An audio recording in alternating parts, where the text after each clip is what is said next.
Hello എല്ലാവർക്കും നമസ്കാരം. പുതിയൊരു വീഡിയോയിലേക്ക് സ്വാഗതം. നമുക്കിന്ന് ഈ വീഡിയോയിലൂടെ Lucas intertemporal substitution model എന്താണെന്ന് മനസ്സിലാക്കാം. ഈ വീഡിയോയിൽ പറയുന്നത് ഇൻഡിവിജ്വൽസ് ഫ്യൂച്ചർ എക്സ്പെക്ടേഷൻസിന്റെ അടിസ്ഥാനത്തിൽ ഫ്യൂച്ചറിൽ ഉണ്ടാകാൻ പോണ കാര്യങ്ങൾ പ്രതീക്ഷിച്ചുകൊണ്ട് അവരുടെ ഡിസിഷൻസ് ഇപ്പോൾ എടുക്കുന്നു. ഇതാണ് ഇതിന്റെ കോർ ഐഡിയ എന്ന് പറയുന്നത്. ഓക്കെ, അപ്പോൾ ഇതുമായിട്ട് ബന്ധപ്പെട്ടാണ് ഈ വീഡിയോ കിടക്കുന്നത്. ഓക്കെ, നമുക്ക് വിശദമായിട്ട് മനസ്സിലാക്കാം. നേരിട്ട് വീഡിയോയിലേക്ക് കിടക്കാം. Lucas intertemporal substitution model. നമുക്ക് ഇതിന്റെ ഇൻട്രൊഡക്ഷൻ നോക്കാം. ഈ തിയറി ഒന്ന് പരിചയപ്പെടുത്താം. Lucas intertemporal substitution model refers to, അതായത് ഈ മോഡൽ ബന്ധപ്പെട്ട് കിടക്കുന്നത് the Robert Lucas Junior's interpretation and development of intertemporal substitution, ഇതുമായിട്ടാണ് ഇത് ബന്ധപ്പെട്ട് കിടക്കുന്നത്. ഇത് മാക്രോ എക്കണോമിക്സിൽ വരുന്ന ഒരു തിയറിയാണ്. ഓക്കെ, അതായത് especially in labour supply and consumption decision. ഞാൻ ഇൻട്രൊഡക്ഷനിൽ പറഞ്ഞ പോലെ കൺസംഷൻ ഡിസിഷൻ, ഫ്യൂച്ചർ എക്സ്പെക്ടേഷൻസിന്റെ അടിസ്ഥാനത്തിൽ അവർ ഇപ്പോൾ എങ്ങനെ ഒരു കൺസംഷൻ പാറ്റേൺ ഒക്കെ അറേഞ്ച് ചെയ്യുന്നു, അതും പിന്നെ ലേബർ സപ്ലൈ, ഇതൊക്കെ ആയിട്ടാണ് ഇത് ബന്ധപ്പെട്ട് കിടക്കുന്നത്. Although sometimes simply called the Lucas model, ഇത് ലൂക്കാസ് മോഡൽ എന്നാണ് പലപ്പോഴും അറിയപ്പെടുന്നുണ്ടെങ്കിലും it is crucial in new classical economics. ഇത് ന്യൂ ക്ലാസിക്കൽ എക്കണോമിക്സിൽ വളരെ പ്രാധാന്യം അർഹിക്കുന്ന ഒന്നാണ്. And central to understanding rational expectations. ഈ റാഷണൽ എക്സ്പെക്ടേഷൻസ് ഞാൻ നേരത്തെ പറഞ്ഞ പോലെ യുക്തിപരമായിട്ട് ചിന്തിക്കുന്ന, റാഷണലായിട്ട് ബിഹേവ് ചെയ്യുന്ന, ഓക്കെ, ഈ റാഷണൽ എക്സ്പെക്ടേഷൻസ് ബിസിനസ് സൈക്കിൾ തിയറിയൊക്കെ മനസ്സിലാക്കുന്നതിന് ഇത് വളരെ പ്രയോജനം ചെയ്യുന്ന ഒരു തിയറിയാണ് ഇത്. ഇനി നമുക്ക് ഇതിന്റെ കോർ ഐഡിയ പരിചയപ്പെടാം.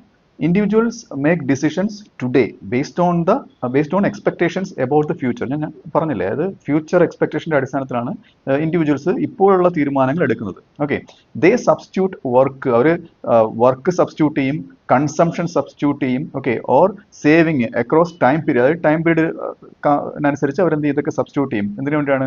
മാക്സിമൈസ് യൂട്ടിലിറ്റി, അതായത് കൂടുതൽ യൂട്ടിലിറ്റി കിട്ടുന്നതിന് വേണ്ടി. യൂട്ടിലിറ്റി വെച്ചാൽ നമുക്ക് കുറഞ്ഞ പൈസയ്ക്ക് കൂടുതൽ പ്രയോജനം കിട്ടുന്ന അതാണ് റാഷണാലിറ്റി എന്ന് പറയുന്നത്, റാഷണലായിട്ട് ചിന്തിക്കുന്നു എന്ന് പറയുന്നത്. എല്ലാ ഹ്യൂമൻ ബീങ്സിന്റെ അടിസ്ഥാനപരമായിട്ടുള്ള ഒരു നേച്ചർ അങ്ങനെ തന്നെയാണ്. ഓക്കെ, അപ്പോൾ ഈ മാക്സിമൈസ് യൂട്ടിലിറ്റി എന്നൊരു കോൺസെപ്റ്റിന് വേണ്ടിയിട്ട്, അതായത് യൂട്ടിലിറ്റി മാക്സിമൈസ് ചെയ്യുന്നതിന് വേണ്ടിയിട്ട് ഇവരെന്ത് ചെയ്യും, ഈ വർക്കും കൺസംഷനും ഒക്കെ സബ്സ്റ്റിറ്റ്യൂട്ട് ചെയ്യും. ഓക്കെ, ഏതിൽ നിന്നാണ് കൂടുതൽ യൂട്ടിലിറ്റി കിട്ടുന്നതിന് വേണ്ടിയിട്ട്. ഓക്കെ, ഡിപ്പെൻഡിങ് ഓൺ റിലേറ്റീവ് പ്രൈസിന്റെ അടിസ്ഥാനത്തിലാണ് ഇവരത് സബ്സ്റ്റിറ്റ്യൂട്ട് ചെയ്യുന്നത്. ഓക്കെ, അതായത് like interest rates or wages, അതായത് ഏറ്റവും കുറഞ്ഞ ഇൻട്രസ്റ്റ് റേറ്റ് ഉള്ള അടുത്ത് നിന്ന് അവരെന്ത് ചെയ്യാൻ നോക്കും, ലോൺ എടുക്കാൻ ശ്രമിക്കും. ഒരു ചെറിയ ഉദാഹരണമായിട്ട് പറയുന്നേ ഉള്ളൂ. ഓക്കെ, വേജും അതുപോലെ തന്നെ ഏറ്റവും കൂടുതൽ വേജ് കിട്ടുന്ന സ്ഥലത്തേക്ക് അവർ എന്ത് ചെയ്യും, തൊഴിൽ മാറ്റങ്ങൾ ആഗ്രഹിക്കും, അങ്ങനെ സബ്സ്റ്റിറ്റ്യൂഷൻ ചെയ്യും. അപ്പോൾ ഇതൊക്കെയാണ് ഇതിൽ വരുന്നത്. ഇനി നമുക്ക് basic structure of Lucas intertemporal substitution model നോക്കാം. ഓക്കെ, അതായത് ആദ്യത്തെ എന്ന് പറയുന്നത് യൂട്ടിലിറ്റി മാക്സിമൈസേഷൻ ആണ് കേട്ടോ. ഓക്കെ, യൂട്ടിലിറ്റി മാക്സിമൈസേഷൻ എന്ന് പറയുന്നത് A representative agent maximises life time utility. Representative agent എന്ന് വെച്ചാൽ ഇപ്പം എല്ലാവരും അതായത് ഒരു സാമ്പിൾ ആയിട്ട് ഒരാൾ എടുക്കുമ്പോഴത്തേക്ക് ഈ ഏജന്റ് ഒരു ആവറേജ് ആയിട്ടുള്ള ഒരു മനുഷ്യൻ, ഓക്കെ, അതായത് ഇദ്ദേഹത്തിന്റെ ലൈഫ് ടൈമിൽ അദ്ദേഹത്തിന്റെ യൂട്ടിലിറ്റി മാക്സിമൈസ് ചെയ്യുന്നത് എങ്ങനെയാണെന്ന് ഒരു വെയിറ്റ് ഒക്കെ കൊടുത്തിട്ട്, വെയിറ്റ് ഓരോ ബീറ്റ ഒക്കെ കൊടുത്തിട്ടുണ്ട്, അതിനൊക്കെ ഓരോ വെയിറ്റേജ് ഉണ്ട്, അത് കൊടുത്തിട്ട് ഇവരൊരു ഇക്വേഷൻ ഫോം ചെയ്തിട്ടുണ്ട്. ഓക്കെ, ആ ഇക്വേഷൻ ആണ് ഈ വായിക്കാൻ പോണത്. അതിൽ യു എന്ന് പറയുന്നത് utility is equal to sigma from t equal 0 to infinity beta raised to t into u, പിന്നെ അതിന്റെ ബ്രാക്കറ്റ്, അതായത് മൾട്ടിപ്ലൈഡ് CT/LT. ഇതാണ് ഇതിന്റെ ആ ഒരു യൂട്ടിലിറ്റി മാക്സിമൈസേഷൻ ഇവർ കൊടുത്തേക്കുന്ന ആ ഒരു ഇക്വേഷൻ എന്ന് പറയുന്നത്. ഇനി ഇതിൽ ഓരോന്നും റെപ്രസെന്റ് ചെയ്യുന്നത് എന്താണെന്ന് നോക്കാം. ഇതിൽ CT എന്ന് പറയുന്ന ഒരു ടേം ഇല്ലേ, അതായത് ഇതെന്ന് പറയുന്നത് consumption in period T. Okay, T എന്ന ടൈം പീരീഡിൽ ഒരു ഇൻഡിവിജ്വലിന്റെ കൺസംഷൻ ആണ് ഈ കൊടുത്തേക്കുന്നത്. LT എന്ന് പറയുന്നത് leisure in period T. Leisure എന്ന് വെച്ചാൽ അദ്ദേഹം ഒഴിവ് സമയങ്ങൾക്ക് വേണ്ടി ആ ഒരു സമയം കണ്ടെത്തുന്നത്. ഓക്കെ, അപ്പോൾ അതാണ് ഈ LT എന്ന് പറയുന്നത്. ഓർ നെഗറ്റീവ് ഓഫ് ലേബറിന്റെ നെഗറ്റീവ് ആണ്. ലേബർ എന്ന് വെച്ചാൽ അവർ തൊഴിൽ ചെയ്യുന്നത്, ഈ ലെഷർ എന്ന് പറയുമ്പോഴത്തേക്ക് നേരെ ഓപ്പോസിറ്റ്, അവർ തൊഴിൽ ചെയ്യാതെ ഫ്രീ ആയിട്ടിരിക്കുന്നത്. ഓക്കെ, അപ്പോൾ അതാണ് ഇതെന്ന് പറയുന്നത്. അടുത്തത് ബീറ്റ എന്ന് പറയുന്നത് ഡിസ്കൗണ്ട് ഫാക്ടർ ആണ്. ഓക്കെ, ഈ ബീറ്റയുടെ വാല്യൂ 0ക്കും 1നും ഇടയിലായിട്ടാണ് നിൽക്കുന്നത്. ഓക്കെ, അതാണ് ഈ ബ്രാക്കറ്റ് കൊടുത്തേക്കുന്നത് 0 less than beta less than 1 എന്ന് പറയുന്നത്. ഇതിൽ ഡിസ്കൗണ്ട് ഫാക്ടർ എന്ന് പറയുന്നത് നിങ്ങൾ ഉദ്ദേശിച്ചത് തന്നെ, ഒരു സാധനം മേടിക്കുമ്പോഴത്തേക്ക് എന്താണ് അവർക്ക് കിട്ടുന്ന ആ ഒരു ഡിസ്കൗണ്ടിനനുസരിച്ച് അവരെ യൂട്ടിലിറ്റി മാക്സിമൈസ് ചെയ്യാൻ നോക്കുന്ന ആ ഒരു ഘടകം. അപ്പൊ ഇതിന്റെ എല്ലാത്തിന്റെയും കൂടെ ഒരു കാൽക്കുലേഷൻ ആണ് ഒരു ആളുടെ, ഒരു ആവറേജ് ഇൻഡിവിജ്വലിന്റെ ലൈഫ് ടൈം യൂട്ടിലിറ്റി തീരുമാനിക്കുന്നതെന്നാണ് ഇവർ കണ്ടെത്തിയിരിക്കുന്നത്.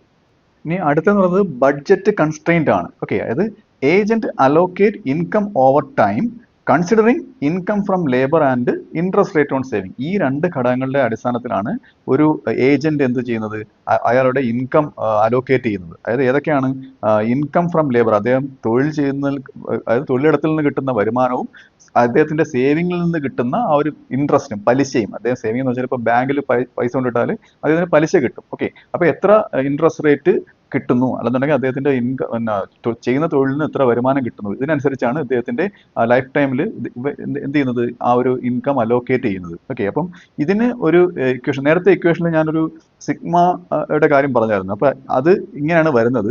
അതായത് sigma from T equal 0 to infinity, പിന്നെ അത് കഴിഞ്ഞിട്ട് അത് പിന്നെ ഒരു ഫ്രാക്ഷൻ വരുന്നുണ്ട് മൾട്ടിപ്ലൈ ചെയ്തിട്ട്, അതായത് C T divide by 1+r⁻t എന്ന് പറയുന്നുണ്ട്. ഓക്കെ, ഇത് less than or equal to sigma from T equals 0 to infinity into WT into HT divided by 1+r⁻t. Okay, ഇവിടെ നിങ്ങൾ നോക്കുമ്പോഴത്തേക്ക് അതിൽ താഴെ കൊടുത്തിരിക്കുന്നത് നോക്കുക, അതായത് WT എന്ന് പറയുന്നത് വേജ് റേറ്റ് ആണ്. ഓക്കെ, അതായത് റൈറ്റ് സൈഡിൽ വരുന്നതാണ് WT HT ഒക്കെ. ഓക്കെ, അതായത് ഇവർക്ക് കിട്ടുന്ന ആ വേജ് റേറ്റ് ആണ്, അത് ഗ്രേറ്റർ ആയിട്ടാണ് നിൽക്കുന്നത്. ഒന്നുകിൽ അത് ഗ്രേറ്റർ ആയിരിക്കണം, അല്ലെങ്കിൽ ആ ലെഫ്റ്റ് ഭാഗത്തുള്ള ഇക്വേഷനോട് ഈക്വൽ ആയിരിക്കണം. ഓക്കെ, അതായത് WT HT എന്ന് വെച്ചാൽ അവേഴ്സ് വർക്ക്ഡ് ആണ്. അതായത് ഇവിടെ അവർലി വേജ് റേറ്റ് ആണ് കൊടുക്കുന്നത്. അതിന്റെ ബ്രാക്കറ്റിൽ 1 - LT എന്ന് കൊടുത്തിട്ടുണ്ട്. LT എന്താണ് നമ്മൾ പ്രീവിയസ് ആയിട്ടുള്ള ഇക്വേഷനിൽ പഠിച്ചു, ലെഷർ ടൈം. ഓക്കെ, അപ്പം 1ൽ നിന്ന് ലെഷർ ടൈം 1 ഇവിടെ ഇൻകം ആണ് കേട്ടോ, അതിൽ ലെഷർ ടൈം കഴിച്ചിട്ടുള്ളതാണ്. അതായത് കിട്ടുന്ന വരുമാനത്തിൽ നിന്നും ആ ലെഷർ ടൈം കഴിച്ചിട്ടുള്ളതാണ് ഇവരുടെ അവേഴ്സ് വർക്ക്ഡ് എന്ന് പറയുന്നത്. അത് multiplied by wage rate. Okay, അപ്പോൾ അവരുടെ മൊത്തത്തിലുള്ള വേജ് ആയി. ഓക്കെ, ഇനി അടുത്തത് R എന്ന് പറയുന്നത് റിയൽ ഇൻട്രസ്റ്റ് റേറ്റ് ആണ്. ഓക്കെ, അപ്പോൾ അതായത് അവർ നിക്ഷേപിക്കും, അവർ സേവിങ് നടത്തുമ്പോഴത്തേക്ക് ബാങ്കിലേക്ക് കൊണ്ടുവിടുമ്പോഴത്തേക്ക് അപ്പോൾ ഉള്ള ഇൻട്രസ്റ്റ് റേറ്റ്. ഓക്കെ, ഇതിന്റെ എല്ലാത്തിന്റെയും കൂടെ ഒരു ടോട്ടാലിറ്റിയാണ് ഇവിടെ വരുന്നത്. അതായത് ഈ ഇക്വേഷൻ നമുക്ക് മനസ്സിലാവും, റൈറ്റ് സൈഡിൽ ഏത് ആണ് കൂടി നിൽക്കുന്നത്, വേജ് റേറ്റ്, അല്ലെന്നുണ്ടെങ്കിൽ അവരുടെ ആ ഒരു മൊത്തത്തിൽ കിട്ടുന്ന ഒരു തുക ഏതിനോട്, CT എന്താണെന്ന് നമ്മൾ കഴിഞ്ഞ ഇക്വേഷനിൽ പഠിച്ചു, കൺസംഷൻ ഓവർ ടൈം. ഓക്കെ, അപ്പം അവരുടെ കൺസംഷൻ കുറഞ്ഞു, അത് കൺസംഷൻ ഒന്നേ കുറവായിരിക്കണം അല്ലെങ്കിൽ ഈക്വൽ ആയിരിക്കണം ഏതിനോട്, കിട്ടുന്ന വേജിനോട്. അപ്പോൾ ഇത് സിമ്പിൾ ആയിട്ട് മനസ്സിലാക്കുക. അപ്പോൾ ഇതിൽ ഈ ഒരു കോംപ്ലക്സ് ആയിട്ടുള്ള ഇക്വേഷൻ വരുമ്പോഴത്തേക്ക് അതിൽ കുറെ വെയിറ്റേജുകൾ വരുന്നേ ഉള്ളൂ. അപ്പോൾ ഈ ഞാൻ ഇപ്പൊ പറഞ്ഞതാണ് അതിന്റെ കോർ കോൺസെപ്റ്റ് എന്ന് പറയുന്നത്. അടുത്തതിന്റെ ഇമ്പോർട്ടൻ്റ് ആയിട്ടുള്ള പോയിന്റ് എന്ന് പറയുന്നത് ഇന്റർ ടെമ്പറൽ സബ്സ്റ്റിറ്റ്യൂഷൻ എഫക്റ്റ് ആണ്. നോക്കുക, അപ്പൊ ഇത് എന്താണെന്ന് നമുക്ക് മനസ്സിലാക്കാം. Changes in wages or interest rates influence whether people. അതായത് ഈ രണ്ട് കാര്യങ്ങൾ, പലിശ നിരക്കും വേജ് റേറ്റും, ഈ ഞാൻ പറയാൻ പോണ രണ്ട് കാര്യങ്ങളെ ബാധിക്കും. ഏതൊക്കെയാണ്? Work more now or later, കൂടുതൽ ഇപ്പൊ വർക്ക് ചെയ്യണോ, ഇനി വരുന്ന നാളുകളിൽ വർക്ക് ചെയ്യണോ എന്നുള്ള തീരുമാനം. അടുത്തത് consume now or save four later, ഇപ്പൊ നമ്മൾ സാധനങ്ങൾ മേടിക്കണോ അതോ ഫ്യൂച്ചറിൽ സാധനങ്ങൾ മേടിക്കുന്നതിന് വേണ്ടിയിട്ട് സേവ് ചെയ്യണോ. ഈ രണ്ട് തീരുമാനങ്ങളെ ഈ രണ്ട് കാര്യങ്ങൾ, ഇൻട്രസ്റ്റ് റേറ്റും വേജും ഡിറ്റർമൈൻ ചെയ്യും. ഓക്കെ, അതായത് ഇങ്ങനെ പറയാം, if real wages R temporally high ആണെന്ന് വെക്കുക. അപ്പൊ ഇപ്പോൾ ഉള്ള വേജ് നല്ല വേജ് ഇപ്പോൾ മാർക്കറ്റിൽ അവൈലബിൾ ആണ്, ലേബേഴ്സിനൊക്കെ ഒരുപാട് ശമ്പളം കിട്ടുന്നുണ്ട്. അപ്പൊ അവരെന്ത് ചെയ്യും, ഇപ്പം വർക്ക് ചെയ്യും അല്ലെ. അതായത് people will substitute leisure four work, അവര് ലെഷർ എടുക്കാതെ, അതായത് ഉല്ലാസത്തിന് വേണ്ടിയിട്ട് സമയം ചെലവഴിക്കാതെ അവർ വർക്ക് ചെയ്യും. കാര്യം എന്താണ്, വേജ് കൂടുതലാണ്, work more now. This explains fluctuations in labour supply. അപ്പൊ ഇങ്ങനെ വരുമ്പോഴത്തേക്ക് എന്താണ്, ലേബർ സപ്ലൈയിൽ ഒരു ഫ്ലക്ച്വേഷൻ ഉണ്ടാവും, കൂടുതൽ ലേബേഴ്സ് സപ്ലൈ ഉണ്ടാവും, അവർ കൂടുതൽ മാർക്കറ്റിൽ ഇൻജെക്ട് ചെയ്യപ്പെടും, അപ്പോഴത്തേക്ക് ഔട്ട്പുട്ട് കൂടും, ഇൻക്രീസ് ഇൻ ഔട്ട്പുട്ട്. ഇനി ഇതിൽ വളരെ ഇമ്പോർട്ടൻ്റ് ഉള്ള ഒരു ഡയഗ്രാം വരുന്നുണ്ട്, ആ ഡയഗ്രാം നമുക്ക് പരിചയപ്പെടാം. ഇതിൽ വെർട്ടിക്കൽ ആക്സിസിൽ, ഓക്കെ, അതായത് Y ആക്സിൽ real wage or effort adjusted real wage ആണ്. ഓക്കെ, അത് റിട്ടേൺ ടു ലേബർ, അത് മറ്റേ ലെഷർ ടൈം കുറച്ചിട്ടുള്ള ബാക്കിയുള്ളത്. ഓക്കെ, അടുത്തത് ഹൊറിസോണ്ടൽ ആക്സിൽ എംപ്ലോയ്മെന്റ് ആണ് കൊടുത്തിരിക്കുന്നത്. ഓക്കെ, ഇനി നമുക്ക് ഇതിലെ കർവുകൾ നോക്കാം. ലേബർ ഡിമാൻഡ് കർവ് ഉണ്ട്, അതിൽ D0 D1 ഇങ്ങനെ രണ്ട് ലേബർ ഡിമാൻഡ് കർവുകളുണ്ട്, അത് ഡൗൺവേർഡ് സ്ലോപ്പിംഗ് ആയിട്ടാണ് കാണിച്ചിരിക്കുന്നത്. ഓക്കെ, അതായത് ഇതിലൊരു റൈറ്റ് വേർഡ് ഷിഫ്റ്റ് വരുന്നുണ്ട്, D0 നിന്ന് D1 ഒരു ഷിഫ്റ്റ് വരുന്നുണ്ട്. ഓക്കെ, ഇത് എന്താണ് കാണിക്കുന്നത്, പോസിറ്റീവ് പ്രൊഡക്ടിവിറ്റി ഷോക്കാണ്. അതായത് പ്രൊഡക്ടിവിറ്റി കൂടുമ്പോഴത്തേക്കാണ് ഈ ലേബർ ഡിമാൻഡ്, അങ്ങനെ ഒരു ഷോക്ക് ഉണ്ടാകുമ്പോഴാണ് ഈ ഷിഫ്റ്റ് വരുന്നത്. ഓക്കെ, അപ്പൊ ഫേം എന്ത് ചെയ്യും, കൂടുതൽ പ്രൊഡക്റ്റീവ് ആവും, അവർ കൂടുതൽ ലേബറിനെ ഡിമാൻഡ് ചെയ്യും, അങ്ങനെ ഗിവൺ വേജിൽ കുറെ ലേബറിനെ ഡിമാൻഡ് ചെയ്യും, അപ്പോഴത്തേക്കാണ് ആ ഒരു ലേബേഴ്സിന്റെ ഡിമാൻഡ് ഇങ്ങനെ കൂടുന്നത്. ഓക്കെ, ലേബർ ഡിമാൻഡ് കൂടുമ്പോഴാണ് നമുക്ക് കാണാം എക്സ് ആക്സിൽ N0 നിന്ന് N1 എംപ്ലോയ്മെന്റ്, കൂടുതൽ തൊഴിലവസരങ്ങൾ സൃഷ്ടിക്കപ്പെട്ടതായിട്ട് നമുക്ക് കാണാം. ഇതെന്ന് പറയുന്നത് സാധാരണ ഡിമാൻഡ് സപ്ലൈ ഇക്വിലിബ്രിയം വരുന്ന ആ ഒരു നമ്മൾ ബേസിക് ആയിട്ട് പഠിക്കുന്ന ആ ഡയഗ്രം തന്നെയാണ്, വലിയ കോംപ്ലക്സ് ആയിട്ടുള്ള കാര്യങ്ങളൊന്നും ഇതിലില്ല. അത് ലേബർ സപ്ലൈ ആണ് എന്താണ് അപ്വേർഡ് സ്ലോപ്പിംഗ് ആയിട്ടുള്ള കർവ് ആയിട്ട് കൊടുത്തിരിക്കുന്നത്. പിന്നെ ഒരു കാര്യം കൂടെ മനസ്സിലാക്കേണ്ടത്, ഈ പ്രൊഡക്ടിവിറ്റിയുടെ ഭാഗമായിട്ട് D0 നിന്ന് D1 ഡിമാൻഡ് കർവ് ഷിഫ്റ്റ് ചെയ്യുമ്പോഴത്തേക്ക് അവിടെ കൂടുതൽ തൊഴിലവസരങ്ങൾ സൃഷ്ടിക്കപ്പെടുന്നതോടൊപ്പം തന്നെ അവിടെ വേജും കൂടുന്നതായിട്ട്, Y ആക്സിൽ വേജും കൂടുന്നതായിട്ട്, പുതിയ ഇന്റർസെക്ഷനിൽ, പുതിയ ഇക്വിലിബ്രിയത്തിൽ വേജും കൂടുന്നതായിട്ട് നമുക്ക് മനസ്സിലാക്കാം.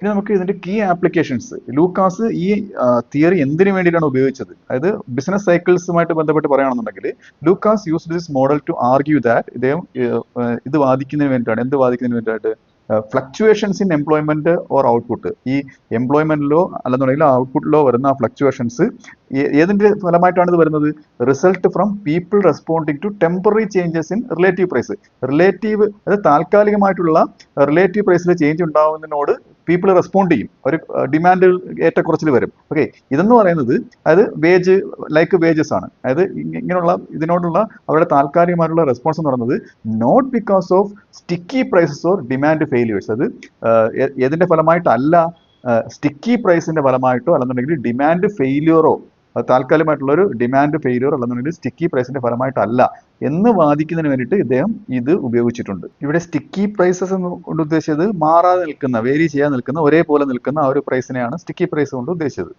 അടുത്തെന്ന് പറയുന്നത് റാഷണൽ എക്സ്പെക്ടേഷൻസ് ആണ്, യുക്തിപരമായിട്ടുള്ള ആ ഒരു തോട്ട് എന്ന് പറയുന്നത്. Agents form expectations about the future, അതായത് ഏജൻസ് എന്ത് ചെയ്യും, ഫ്യൂച്ചറിനെ പറ്റി ഒരു പ്രതീക്ഷ വയ്ക്കും.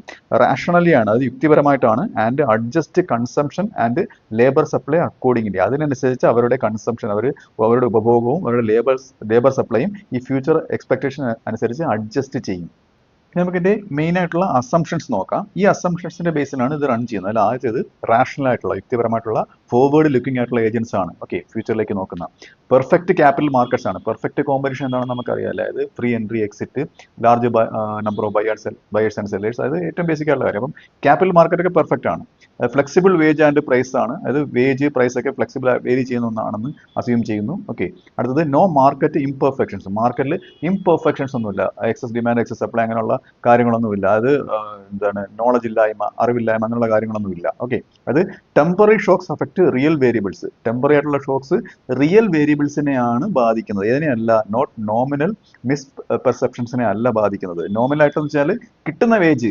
ഓക്കെ, അതെന്ന് പറയുന്നത് ഇപ്പം എന്താണ്, ഇപ്പം എനിക്കിപ്പം 100 രൂപ കിട്ടി, അരിയുടെ വില വളരെ കൂടുതലാണ്, അപ്പോഴത്തേക്ക് എനിക്ക് ഈ 100 രൂപ കൊണ്ട് വളരെ കുറച്ച് അരിയെ മേടിക്കാൻ പറ്റത്തുള്ളൂ. ഓക്കെ, അതായത് ഇപ്പം അരിയുടെ വില കുറവാണെന്നുണ്ടെങ്കിൽ ഈ 100 രൂപ ഉണ്ടെങ്കിൽ പ്രയോജനമുണ്ട്, അതാണ് റിയൽ ആയിട്ടുള്ളത്. ഓക്കെ, അപ്പം നോമിനൽ ആയിട്ടുള്ളതല്ല, റിയൽ വേരിയബിളിലാണ് ഈ ടെമ്പററി ഷോക്സ് ബാധിക്കുന്നത്. ഇനി നമുക്ക് ലൂക്കാസ് മോഡൽ കെയ്നീഷ്യൻ മോഡലുമായിട്ടൊന്ന് താരതമ്യം ചെയ്തിട്ട് വീഡിയോ അവസാനിപ്പിക്കാം. അത് ഫീച്ചേഴ്സ് എന്ന് പറയുന്നത്, ഇപ്പം ലേബർ സപ്ലൈ ലൂക്കാസ് മോഡലാണെന്നുണ്ടെങ്കിൽ വോളണ്ടറി ആണ്. ഓക്കെ, അതായത് ഡ്യൂ ടു വേജ് ചേഞ്ച് ഉള്ളത് കൊണ്ട് വോളണ്ടറി ആയിട്ടുള്ളതാണ് ലൂക്കാസ് മോഡൽ. എന്നാൽ കെയ്നീഷ്യൻ മോഡലാണെന്നുണ്ടെങ്കിലോ ഇൻവോളണ്ടറി അൺഎംപ്ലോയ്മെന്റ് ആണ് അവിടെ ഉള്ളത്. ഓക്കെ, അടുത്തത് എക്സ്പെക്ടേഷൻസിന്റെ കാര്യത്തിൽ പറയുകയാണെന്നുണ്ടെങ്കിൽ ലൂക്കാസ് മോഡൽ റാഷണൽ ആയിട്ടുള്ള എക്സ്പെക്ടേഷൻ ആണ്. കെയ്നീഷ്യൻ മോഡലിന് അഡാപ്റ്റീവ് ആയിട്ടുള്ളത്, അതൊക്കെ റാഷണൽ ആയിട്ടുള്ളതൊന്നുമില്ല, അപ്പോഴപ്പോഴുള്ള അവർക്ക് ആ സാഹചര്യത്തോട് യോജിച്ച് പോകാനുള്ള ഒരു എക്സ്പെക്ടേഷൻസ് ആണ് കെയ്നീഷ്യൻ മോഡലിൽ പറയുന്നത്. അടുത്ത feature prices or wages Lucas മോഡലിൽ ഫ്ലെക്സിബിൾ ആണ്, കെയ്നീഷ്യൻ മോഡലിൽ സ്റ്റിക്കി ആണ്. ഓക്കെ, ബിസിനസ് സൈക്കിൾ ആണെന്നുണ്ടെങ്കിലോ ലൂക്കാസ് മോഡലിൽ റിയൽ ആയിട്ടുള്ള, അതായത് സപ്ലൈ സൈഡ് ആയിട്ടുള്ള ബിസിനസ് സൈക്കിൾ ആണ്. കെയ്നീഷ്യൻ മോഡലിൽ നോമിനൽ ആയിട്ടുള്ള, അതായത് ഡിമാൻഡ് സൈഡ് ആയിട്ടുള്ള ബിസിനസ് സൈക്കിൾ ആണ് കെയ്നീഷ്യൻ മോഡലിൽ വരുന്നത്. അപ്പോൾ ഈ വീഡിയോ നിങ്ങൾക്ക് മനസ്സിലായെന്ന് വിശ്വസിക്കുന്നു. അടുത്ത വീഡിയോയുടെ മറ്റൊരു വിഷയമായി വീണ്ടും കാണാം.